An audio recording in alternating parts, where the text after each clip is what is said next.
Bonjour, bonjour, bonjour, bonjour et bienvenue dans ce nouvel épisode de ASH, l'aventure du super-héros.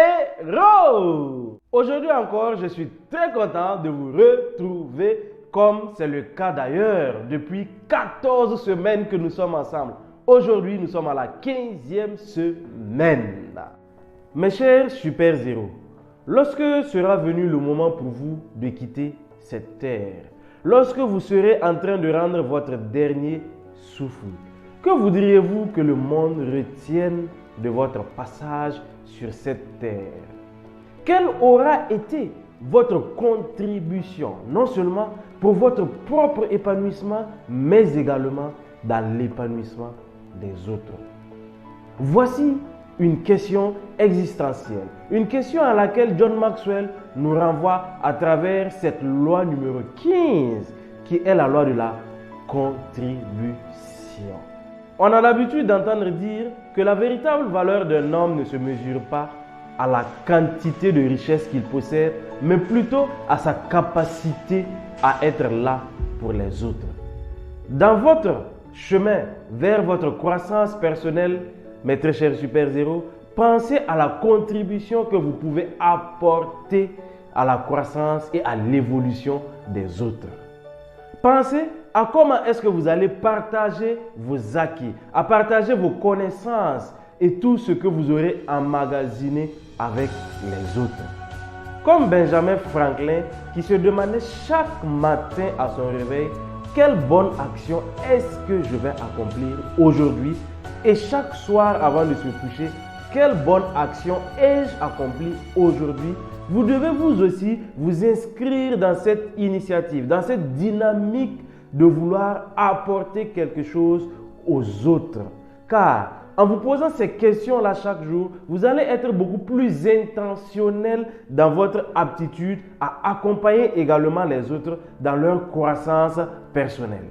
Dans cette loi, John Maxwell nous invite à être comme des rivières et non comme des réservoirs. Lorsque vous observez bien la rivière, vous vous rendez compte que la rivière ne fait que s'écouler, quelle que soit l'eau qu'elle contient. Elle permet donc ainsi à toute personne qui voudrait s'abreuver de venir s'abreuver, mais continue toujours de s'écouler.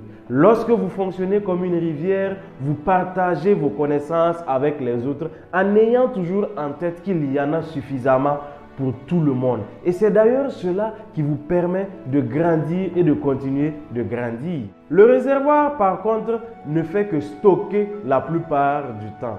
Et lorsque le réservoir stocke l'eau, pendant un bon bout de temps, vous constaterez qu'il y a de la moisissure même qui se dépose au-dessus. Ce qui veut dire que lorsque dans votre croissance personnelle, vous ne pensez qu'à vous-même, vous ne pensez qu'à emmagasiner vos connaissances rien que pour vous, cela finit même par vous nuire, car vous finissez par avoir de la moisissure. Et vous ne pouvez pas grandir au-delà d'un certain seuil. Il n'est pas possible. Lorsque vous agissez comme un réservoir, vous pensez beaucoup plus à la valorisation de votre propre personne et de vos acquis. John Maxwell nous dit d'ailleurs que pour croître suffisamment et pour atteindre un certain niveau de succès, vous devez constamment vous demander quelle contribution est-ce que vous pouvez apporter à l'évolution et à la croissance des autres. Car si vous arrivez à combler les besoins et les désirs de croissance des autres, vous en serez doublement récompensé. Pour preuve, un entrepreneur à succès est celui qui résout les problèmes des autres. Il a d'abord pensé aux problèmes des autres et ensuite il a voulu mettre une solution pour résoudre leurs problèmes. Et c'est d'ailleurs ça qui lui permet de s'enrichir. Vous voyez, c'est votre contribution au bonheur des autres qui véritablement fait votre plus grande richesse. Ceux qui ne sont pas conscients de cela, vous les verrez la plupart du temps se plaindre. Ils se plaignent toujours de leur situation. Ils se plaignent toujours de ce que les autres ne puissent pas les apporter. Ils se plaignent toujours et sont focalisés sur ce qu'ils peuvent emmagasiner sans jamais être satisfaits. Mon business ne marche pas. Mais quel problème est-ce que tu résous? Mon patron ne me considère pas à ma juste valeur. Mais quelle est ta contribution véritable? Quel problème résous-tu pour lui? En toutes circonstances, il convient donc de se poser la question à savoir quelle contribution est-ce que je peux apporter? Quel problème est-ce que je peux résoudre?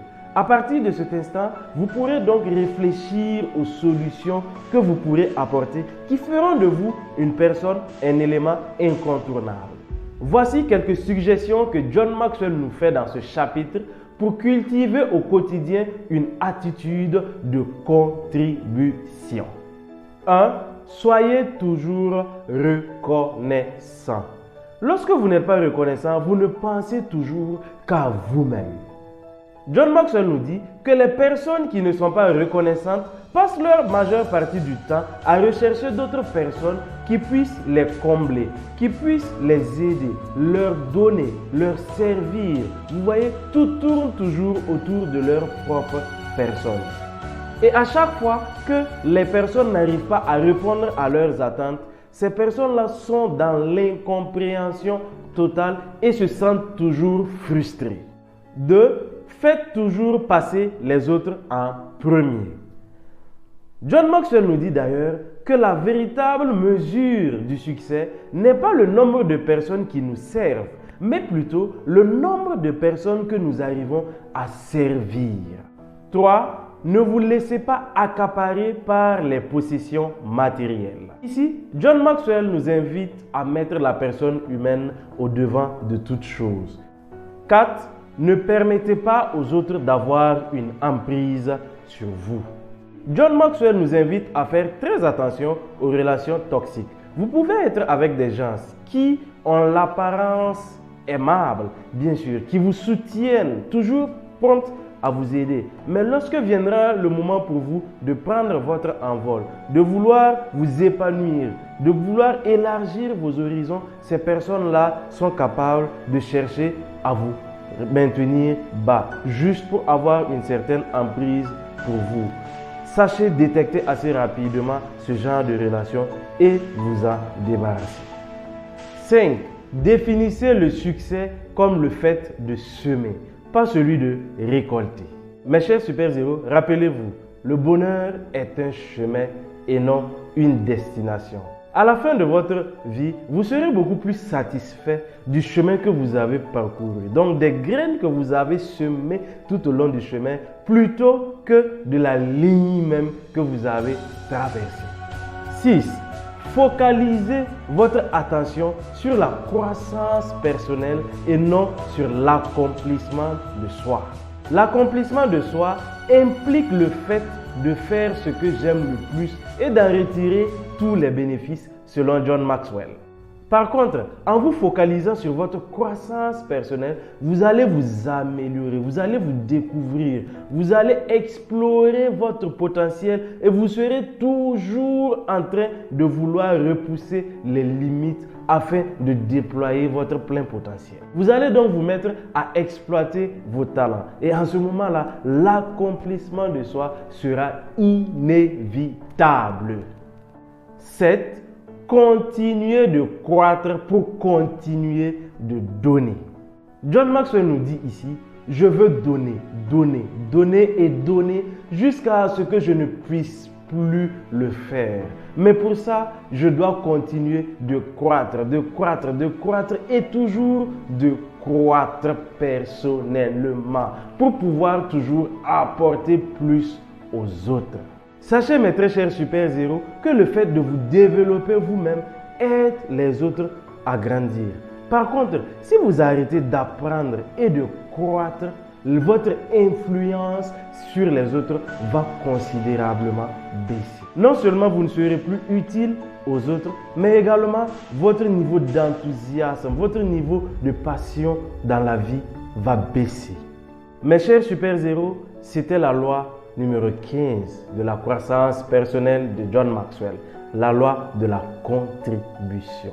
Je voudrais finir en rappelant cette phrase d'un célèbre credo qui dit, et je cite, « La personne humaine est la plus précieuse des richesses ». Vous devez donc travailler toujours à apporter de la valeur ajoutée aux autres, car c'est en aidant les autres à grandir que vous grandirez plus. Mais pour pouvoir aider les autres à grandir, il faut que vous-même, vous puissiez grandir. Vous devez donc faire de votre croissance personnelle un véritable cheval de bataille. Vous devez en faire votre mission. Je vous dis donc au revoir et on se donne rendez-vous pour d'autres aventures.